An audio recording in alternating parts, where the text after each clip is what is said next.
In the annals of aeronautic history, the plane that takes the place between Republic's classic air fighters, the P-47 Thunderbolt of the Second World War, and their outstanding F-105 Thunderchief in the skies of Vietnam, is often skipped over.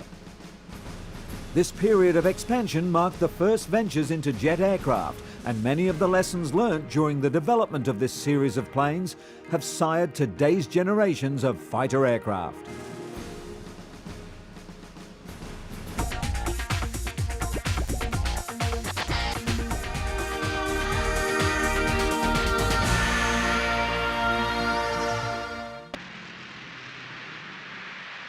Successor to the P-47 Thunderbolt of World War II fame, the Republic F-84 Thunderjet was designed in 1944 as a mid-wing day fighter with a top speed of 600 miles per hour.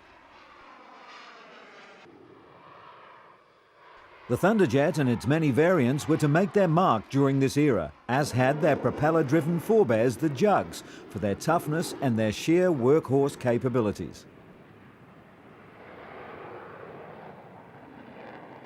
In early 1945, the US Army ordered 100 models of the P-84, and the aircraft had its first flight the following year.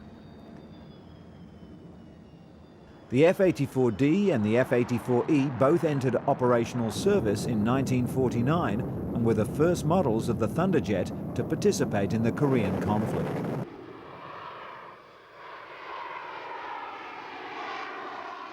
During the Korean War, many first-time accomplishments were set.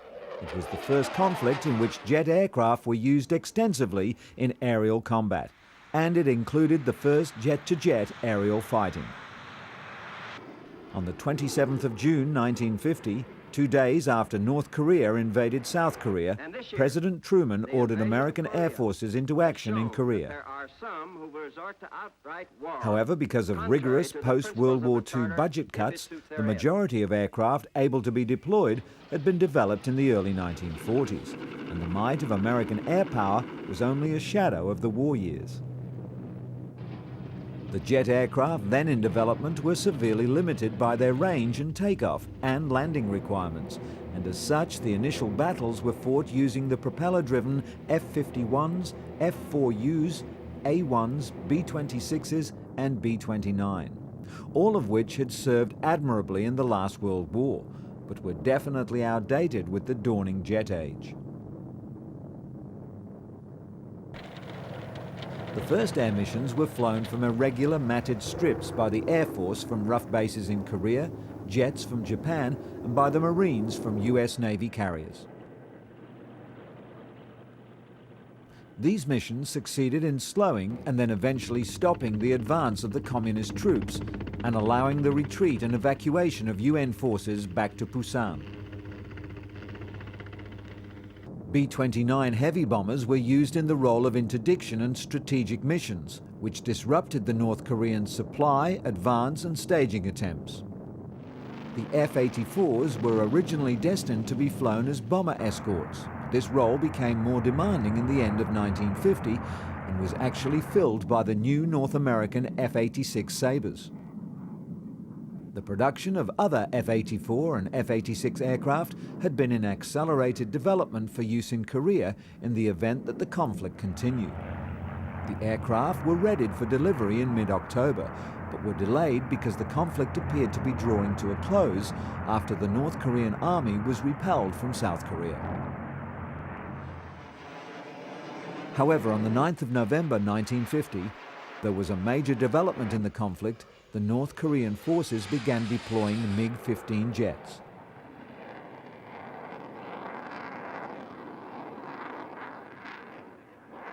The US forces were then forced to deploy their more modern aircraft. The F-84 would see combat in Korea in December of 1950. Like the older Lockheed F-80, the F-84 had been designed and intended as a day interceptor. However, both proved inadequate to perform day fighter missions in Korean operations. The MiG-15 was 40 to 80 knots faster than the F-84 and 60 to 100 knots faster than the F-80. The Thunderjets were, however, barely maneuverable enough to keep out of the way of the MiGs as soon as the Russian planes appeared. It wasn't until the deployment of North American F-86 Sabres that the fight was able to be taken to the MiGs.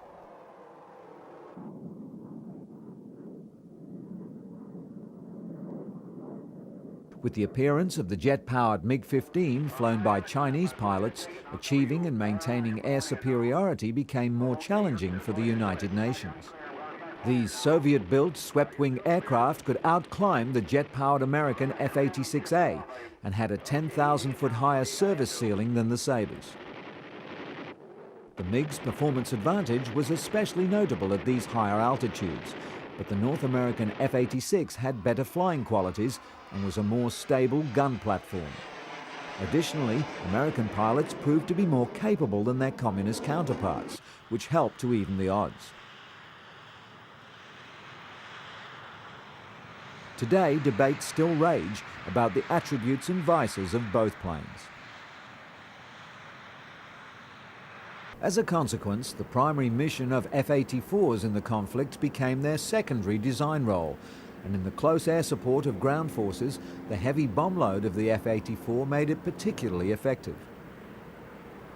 Throughout the war, engineers at Republic continued development on the basic F-84, and several improved variants, including the F-84E, 84F and 84G, which became the most numerous, were conceived.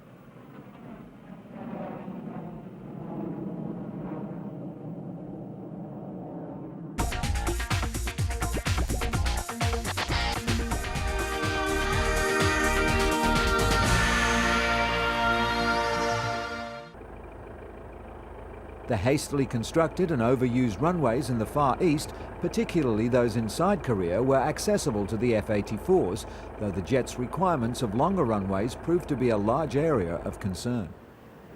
The problem was overcome with the fitting of jet-assisted takeoff equipment, particularly when fully loaded for the ground attack missions. The rocket packs were jettisoned after takeoff and retrieved for reuse on the next mission. This proved to be less than ideal. In group formations, the smoke caused by the solid rocket boosters obscured the vision of all but the lead aircraft, forcing ensuing pilots to take off using instruments only. All of the initial jets in this era, however, suffered from underpowered engines. Even in the later swept-wing models, this rocket assistance was still required. With the upgrades in power and performance, the ability to carry more load soon overtook the advances, and the rockets were again to become a common sight on military bases. In a fully laden aircraft, it was considered much safer to use the rocket packs as takeoff than to run the risk of not being airborne when you got to the end of the airstrip.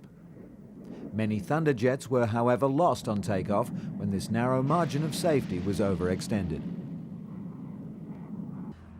The Thunderjet series had its origin in 1944 as a jet-powered replacement for the famed P-47 Thunderbolt. The initial design concepts were for a straightforward jet adaptation of the P-47 airframe, but it was soon proved that such a design was impractical, and concepts were started again from scratch. The initial A-model design was a low-wing monoplane with straight laminar flow wings and horizontal tailplanes mounted halfway up the vertical tail. This was fairly general for the time. However, the GE J-35 turbojet, which was chosen, was a new axial flow engine, having much lower fuel consumption than that of the older centrifugal flow engines. The smaller diameter of the axial flow engine had the additional advantage in that it allowed the use of a more streamlined, low-drag fuselage. These allowances offered significant advances over the older existing Bell concepts and Lockheed F-80 Shooting Star. The initial design was to prove extremely adaptable into many subsequent models, and derivatives were developed. In 1946, the most outstanding and high-performance version of the series was contracted into testing and remains an icon of the vision of designers during the era. The Thunderceptor's propulsion was provided from a jet engine for most flight, and a cluster of 4 small rocket engines for added thrust during climb and interception. This allowed, even by today's standards, for some very distinctive in-flight maneuvers. One of the 2 prototypes was the first US fighter to exceed Mach 1 in level flight. The Thunderceptor design was one of 2 swept-wing modifications based on the original F-84 Thunderjet, the other being the F-84F Thunderstreak. One problem with the Thunderstreak and with most swept-wing designs of the era was dangerous performance at low speeds. At low speeds, airflow over the wing tended to pitch the nose up. A rash of such accidents on the F-86 Sabre led to the term Sabre dance. This problem dogged the series even into the Century fighters of later years. The Thunderceptor's most remarkable design feature was intended to address this problem. The wings were built to be wider at the tip than root, allowing them to generate more lift. This nearly addressed the problems with Sabre dance by delaying the point of stall on the tip in comparison to that of the rest of the wing. The first prototype made its initial flight on May 9, 1949, breaking the speed of sound in December 1951. It was later modified with a small radome for gunnery ranging. The second prototype used a V-tail, but was otherwise similar.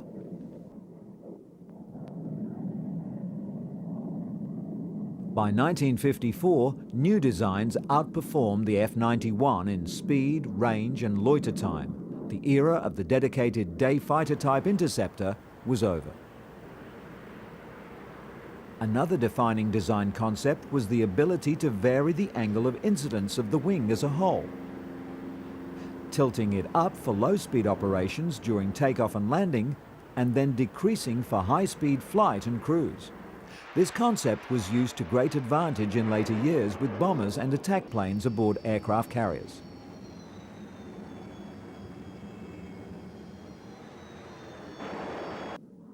The F-84G, which entered service in 1951, was the first single-seat fighter bomber with atomic capability.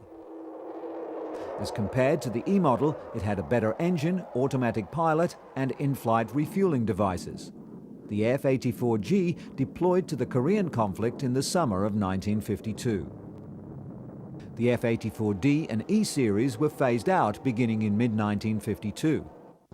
The F-84G began its phase-out in 1955 after a brief stint with the newly formed Air Force Air Demonstration Squadron, known as the Thunderbirds. At the time, the sight of close-formation aerobatic jet aircraft must have cemented the public concept of American air superiority at air shows the world over.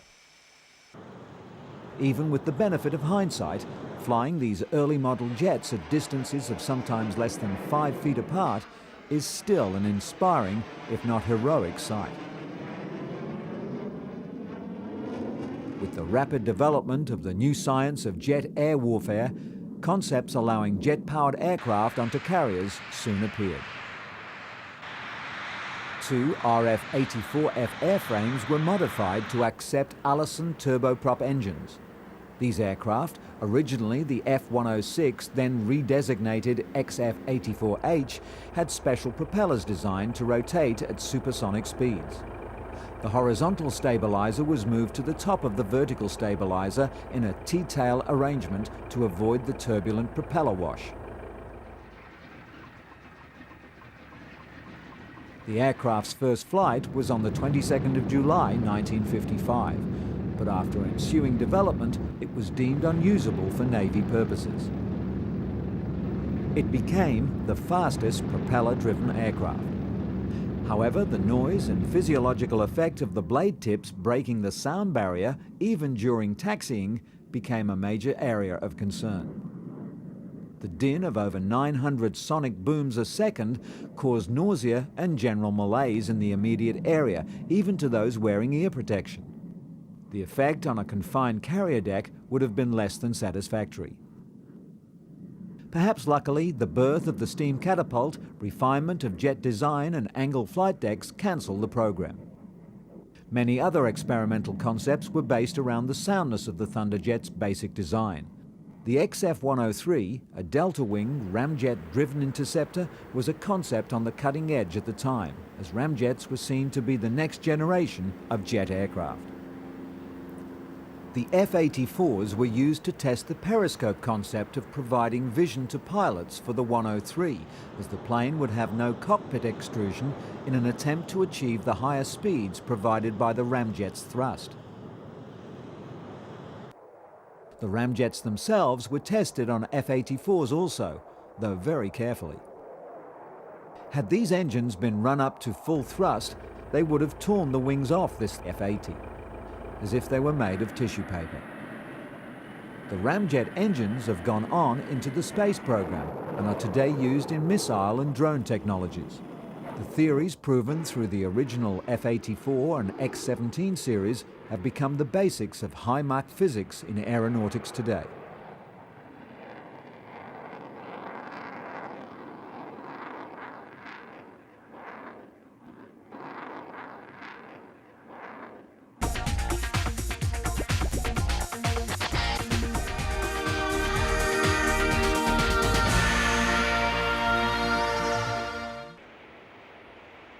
With the worries of nuclear war growing throughout the world, European powers feared the immediate destruction of their airfields with the onset of war.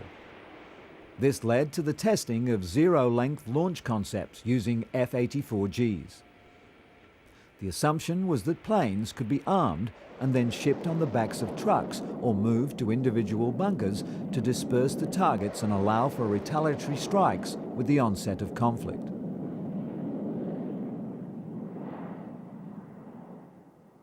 The plane was mounted with a disposable solid rocket booster, which would accelerate the vehicle to flight speed, allowing the jet engine to take over. Then the rocket would fall away, returning the plane to aerodynamics efficiency. The concepts were tested extensively using Thunderjets and later with F-100s, with the hopes of fitting them to newer interceptor aircraft such as the F-104 starfighter. The most numerous of the F-84 series was the RF-84F Thunderflash. This was the photographic reconnaissance version of the Thunderstreak. It had many components in common with the F-84F, but differed in having the jet engine fed by a pair of wing root air intakes, the nose being taken up by a bank of cameras. The camera bay and the nose could accommodate up to 6 cameras in forward-facing individual oblique and vertical installations. The vertical camera bay had hydraulically operated doors. The camera's viewfinder was connected to the cockpit via an intricate periscope. For nighttime photographic reconnaissance missions, photoflash ejectors could be carried in underwing tanks. The last of 715 RF-84Fs rolled off the production lines at Farmingdale in January of 1958. And most were replaced by McDonnell RF-101 Voodoo aircraft in the late 1950s and early 1960s.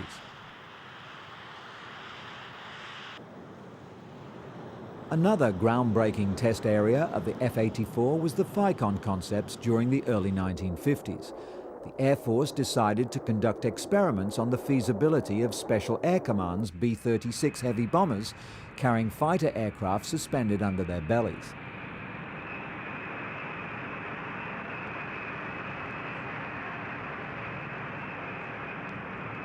This would not only provide the bomber with its own fighter protection, but would make it possible for the bomber to carry the fighter long distances to a combat zone.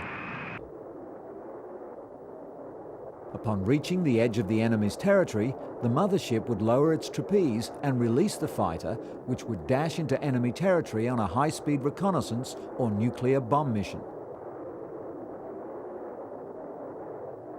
The fighter would then return to the B-36D for hookup and return to home base. The Thunderjet in this FICON configuration made its first flight on March 30th, 1953.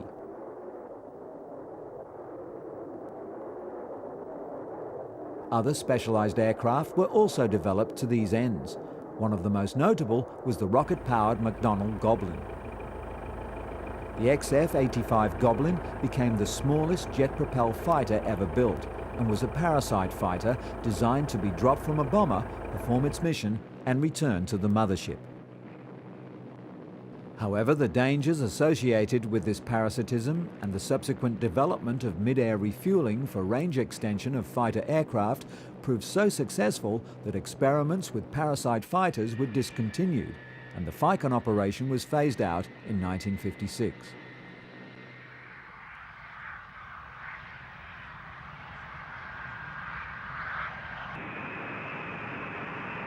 The closing record of the F-84 series only ends in 1982 in Turkey, when they were finally released from active duty after many years of outstanding service.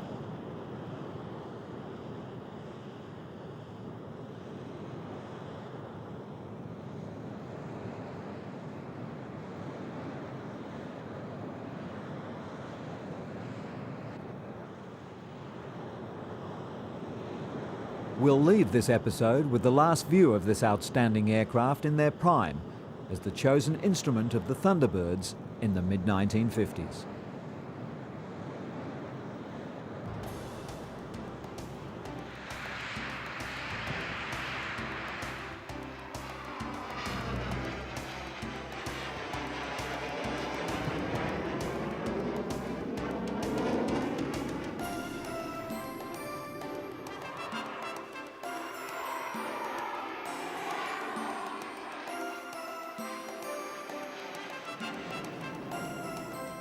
Thunderbirds, let's do a loop. Play the deck. Nose coming up.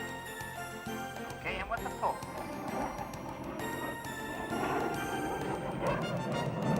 Right on in.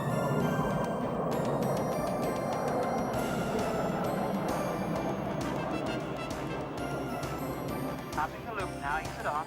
Let it float. Alright, back in with the pull.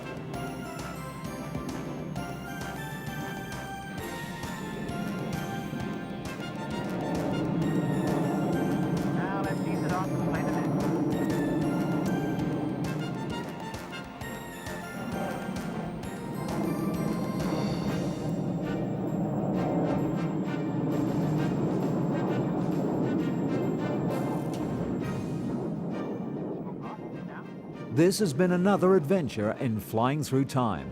Join us next time when we cast our eyes over the ever-broadening realm of flight.